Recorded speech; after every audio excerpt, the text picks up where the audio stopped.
America, Russia और China के बाद इंडिया दुनिया का चौथा ऐसा कंट्री बन चुका है जिसने हाइपरसोनिक मिसाइल अपना टेस्ट किया है, और ये बहुत बड़ी बात है। इसका मतलब ये है कि दुनिया में इस समय सिर्फ 4 ऐसे कंट्रीज हैं जिनके पास अपने खुद के हाइपरसोनिक मिसाइल हैं। भाईजान हमारे पास जज्बा बहुत है। अब भाई फिर अभी वो यही बात है, जज्बे से हम जज्बा है तो क्या। जज्बा इसलिए है कि जो पढ़े लिखे हैं वो तो कुछ कर रहे नहीं, अच्छा, जो अनपढ़ है वो उनमें जज्बा है, ठीक है। वो क्या कर सकते हैं, कुछ भी नहीं कर सकते। तो जज्बा लेके गली गली हमने नारे लगाने, ठीक है, मगर दुनिया से पीछे रहना है। हमारे यहाँ ना जैज जज्बा पैकेज है, अच्छा, हमें वो जैज जज्बा पैकेज सिखाया गया है। ठीक है, अगला उसका मान ही नहीं बताया गया कि जज्बा किसको लेके कहते हैं। ये कहते हैं कि लड़ाई जो है वो बहादुरी है, जंग जो है वो बहादुरी है। अच्छा, मैं कहता हूँ कि सब्र से काम लेना बहादुरी है। हमने मुकाबला करना है तो एजुकेशन में करें, एजुकेशन में करें, हम उनसे तिजारत में करें, हम उनसे और इकोनॉमी में करें। वो 4 पे आ गए, ठीक है। हम दुनिया अभी की चौथी बड़ी आलमी वो इकोनॉमी बन गया, हम कहाँ पे खड़े हैं। ये बड़ी अच्छी बात कही आप।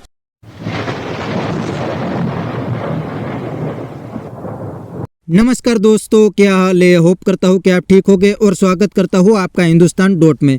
दोस्तों, इंडिया अपने डिफेंस सेक्टर में आत्मनिर्भर बनने के लिए बहुत कोशिश कर रहा है और इसमें इंडिया को अब बहुत बड़ी कामयाबी भी मिली है। जी हाँ दोस्तों, इंडिया ने लॉन्ग रेंज हाइपरसोनिक मिसाइल का सक्सेसफुली टेस्ट कर लिया है। दोस्तों, हाइपरसोनिक मिसाइल को अपने डिफेंस सेक्टर में शामिल करने वाले अमेरिका, रशिया और चाइना के बाद इंडिया अब 4th कंट्री बन गया है। दोस्तों, इंडिया की टेक्नोलॉजी से पाकिस्तानी बहुत परेशान है और अब तो कहते हैं कि इंडिया बहुत आगे निकल गया है।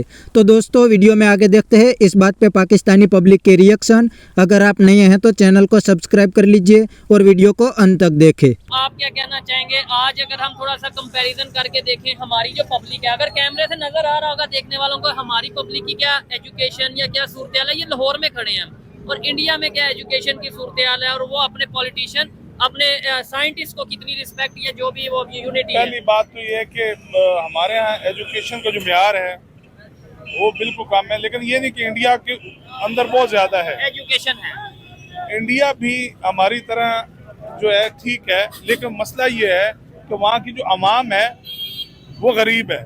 अच्छा, उनकी हुकूमत जो है, हुकूमत जो वहाँ की है वो बहुत अमीर है। ये फार्मूला हमारे इधर बड़ा आम है, लेकिन मैं आपको बता दूं वहाँ की आवाम नो डाउट गुर्बत होगी इंडिया में, लेकिन दुनिया के अगर टॉप 10 हम बिजनेसमैन अमीर तरीन तो वहाँ पे मोस्टली 2-3 हमें इंडिया के मिलेंगे। दुनिया की अगर बड़ी बड़ी कंपनी हो गया, ठीक हो गया, टाटा ग्रुप, ये सब ठीक है। दुनिया की अगर बड़ी बड़ी कंपनीज की बात करें, सीईओ हमें इंडिया के मिलते हैं। दुनिया के बड़े कंपनीज की बात करें, इन्वेस्टर हमें इंडिया में आते नजर आते हैं। अगर ये चीज है तो इसका मतलब उनकी आवाम गरीब नहीं है। देखो, वहाँ पे ये है कि वो हर जो कोई बाहर से फॉरेनर कंपनी लेके आता है, इन्वेस्टमेंट जो लेके आता है, उनको वेलकम करते हैं, उनके लिए बेहतरीन चांसेस बनाते हैं, उनको एक फार्मूला देते हैं कि इसके ऊपर आप काम करें। वो खुद भी खाते हैं, अगले को भी खिलाते हैं। हमारे यहाँ मोस्टली अपनी जेबें भरी जाती हैं, अगले को उस लिहाज से एंटरटेन नहीं किया जाता। ठीक है, तो हमारे यहाँ सबसे पहले जो गुर्बत की शरह है उसे खत्म किया जाए। हमारे यहाँ टेक्नोलॉजी की अहमियत को बताया जाए।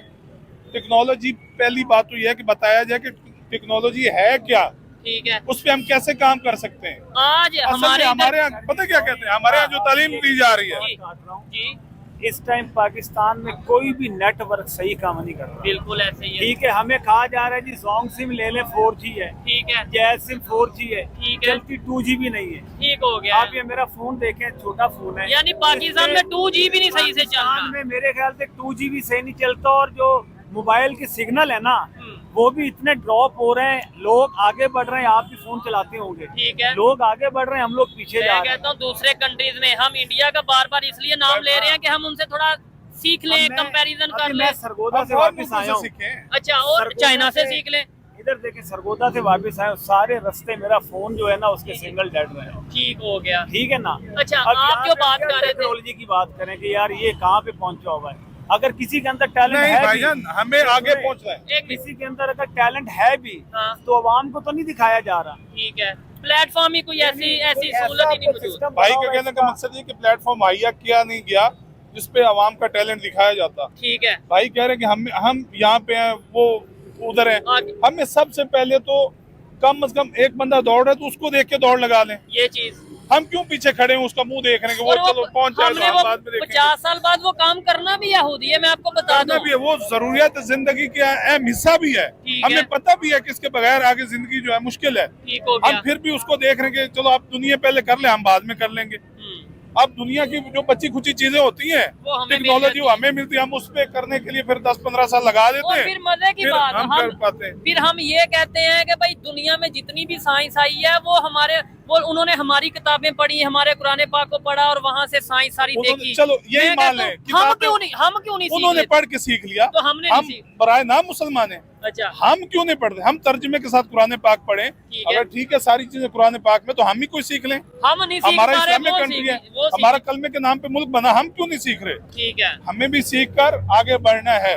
सॉरी इंटरप्ट कर रहा हूँ जी, अब्दुल कदीर साहब जी, ठीक है, डॉक्टर अब्दुल कदीर, उन्होंने एटम बम बनाया। इसमें कोई शक नहीं है कि हमारे मुल्क में टेक्नोलॉजी भी अगर ये लाना चाहे तो सबसे बेहतर है। ठीक है, टैलेंट भी सबसे ज्यादा हमारे मुल्क में। अच्छा, लेकिन अब डॉक्टर कदीर जैसा बंदे को जेल में, यानी आगे आप भाई ये बात बताएं कर रहे थे, कि ये टेक्नोलॉजी यहाँ पे कैसे आएगी? ठीक है ना, टैलेंट वाला बंदे को तो ये जो अच्छा बंदा है, जो मुल्क के साथ ईमानदार है, उसको तो जेल में ठोक देते हैं। ठीक है, इधर देखिए अंकल ने बड़ी जबरदस्त मूंछें रखी हैं। अस्सलाम वालेकुम। वालेकुम अस्सलाम। ठीक है, कैसे हैं आप? अल्लाह की बड़ी रहमत है। बड़ी रहमत है। मुझे बताएं जज्बा कितना है हम में, किस चीज के बारे में? अगर इंडिया से मुकाबला करना पड़े? इंडिया का मुकाबला हम करे, बम बांध के हम चले जाएंगे। ठीक है, बम बांध के चले जाएंगे। वो बम आएगा कहाँ से? हम खुद अपने जिस्म से बांध देगा। वो मैं कह रहा हूँ, वो देखें उनके पास में टेक्नोलॉजी चाहिए ना, की मेहरबानी है। जब वक्त आएगा तो बताएंगे इंशाल्लाह। ठीक है, लेकिन हम आपको नहीं अपने लगता मुसलमानों की जज्बे की वजह से इंशाल्लाह कुर्बानी देने के लिए एक दफा जरा कैमरे में अपनी मूंछें दिखाएं, जरा पता चले कि भाई कितनी मूंछें और कितना जज्बा है।